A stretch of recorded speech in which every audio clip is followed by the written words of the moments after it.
Hi there, it's John from Commercial Real Estate Online. Welcome to the program, welcome to the video show.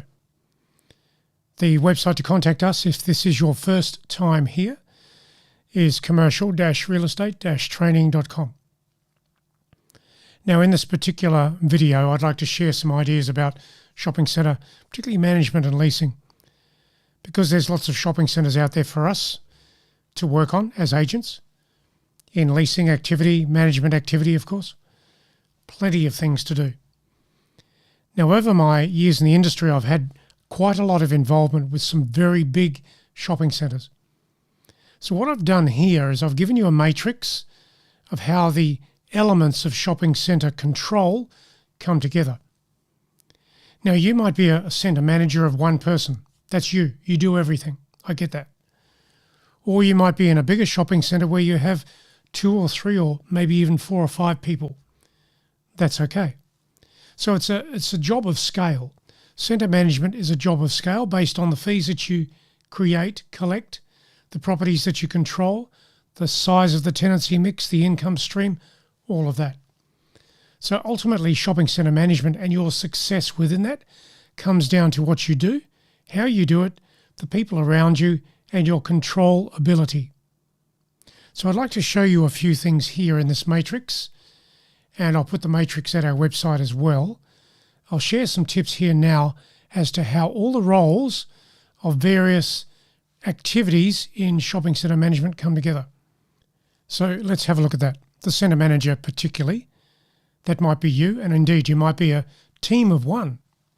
But if you have a few people around you and the shopping centre is larger, then you can split up all the duties into roles. Let's have a look at it. The shopping centre manager, what should they do? Well, in the first instance, they should control the big picture issues, particularly the asset planning. Leasing fits into that very well, of course, and then business planning the asset. Indeed, any centre that you manage should have a business plan that is updated every quarter but created every year, so that you're displaying the path forward for the income streams, the tenancy mix, the investment for the client.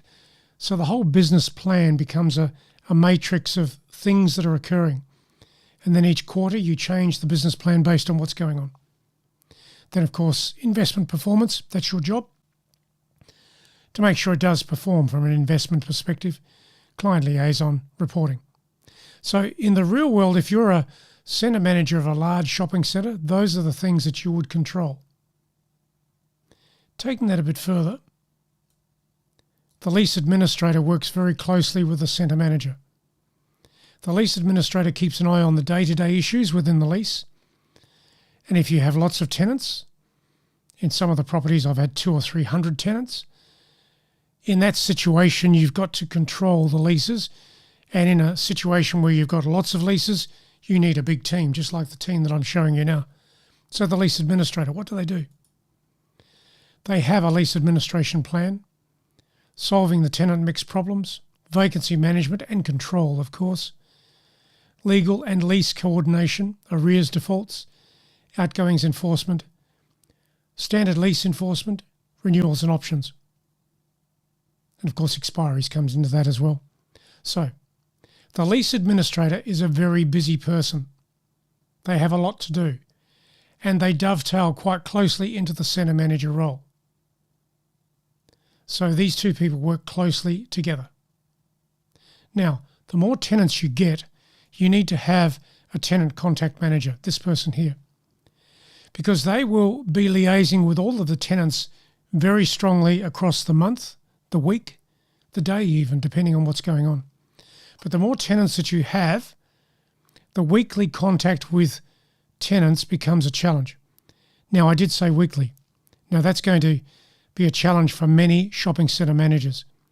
But it's very common in shopping centres for that weekly contact to occur, because you've got to keep the tenants aligned to what the property is doing, what it can do, what the customers are thinking, what the client's thinking, and how the property grows and shifts around that.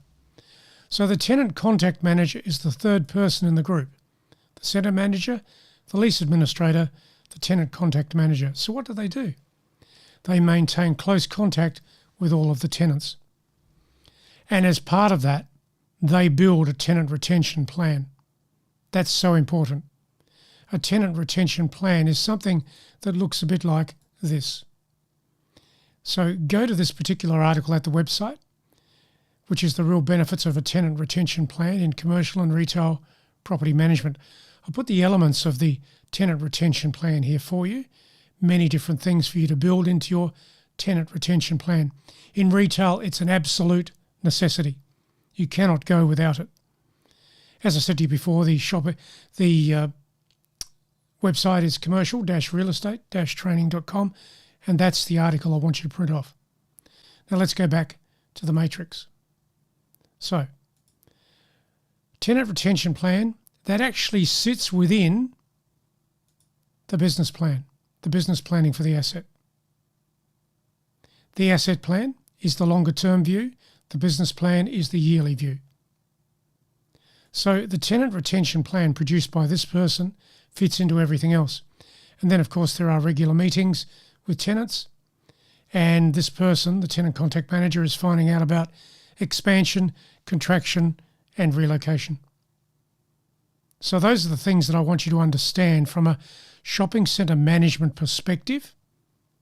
And in the next video, I will go into these things: the finance manager, engineering manager, marketing manager, and concierge.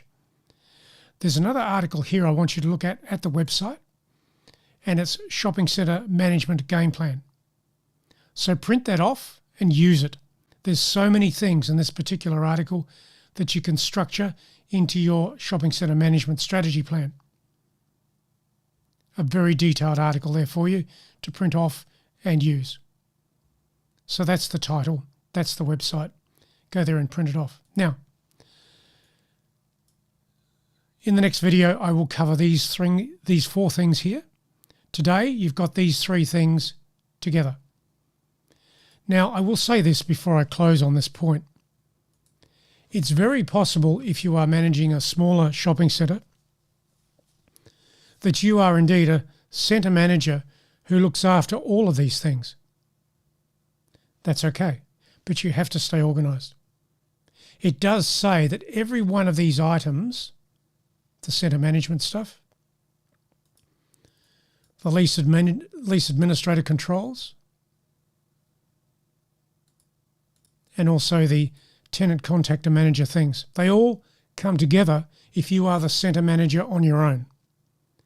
So write down those things that I've shared with you now, use them, build your system around that, and then come back to the next video in the series, which I'll publish probably tomorrow, and you can get all of the other ideas relating to the other roles that you will need to cover, whether you are an individual or whether you are a centre manager as part of a bigger team. This is the shopping centre management plan, and I do want you to make sure that you are reading this article and working with it at the website. So this is John from Commercial Real Estate Online. Thanks for listening to the program. I'll catch you again very soon online.